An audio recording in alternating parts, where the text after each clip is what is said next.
look at your calendar. Is it good to do it at lunch, or is there a break in the day that you can do it? You just want to get really specific with the time and energy you have on your calendar that still allows you to show up to do what you have to do, but also create space to do the things that matter most to you. That's really what we're working for, right? Because in our last classes, we were talking about how to prioritize what matters to you most. So this is actually taking the physical action of scheduling that in. So for me, mine is the time and energy management piece. So what that actually means is I need to look at my calendar with all of my work calls, everything that I have going on, and my goal is to pick a number of calls that I know that I can do daily that doesn't push me over the edge. Because sometimes what I notice is I tend to just want to be able to serve everybody. Like I said, that perfectionist mentality, I want to get everything done all in the same day. But really what I want to do is I want to go more for balance. So I want to fine tune how many calls it is a day that I feel comfortable with, and then start holding that space for that amount of calls.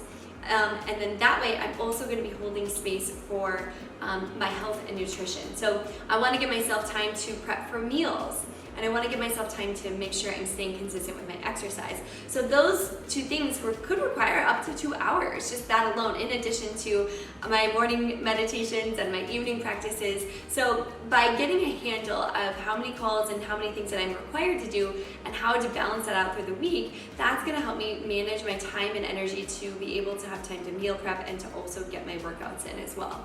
So that's a big area that I'm going to be focusing on, and I know it will feel a lot better.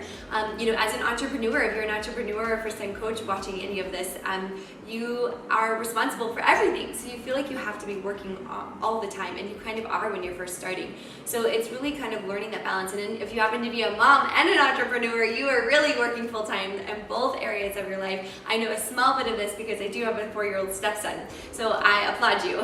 So it's a lot of work. Even if you don't have kids, this work it's a lot to take time to be present and always stay connected to your values and always stay connected to your energy and your time management. It feels like a lot at first, but once you start to adapt this lifestyle, you're gonna start to feel so good that you're always gonna be attuned to be looking for, okay, I have made this commitment to myself, does it fit this requirement? And I actually use the values, I call it a value filter. So usually if something comes into my schedule or I'm building my schedule, I say, okay, is this in alignment with my top 5 values? I use my values as a filter for whatever's coming in.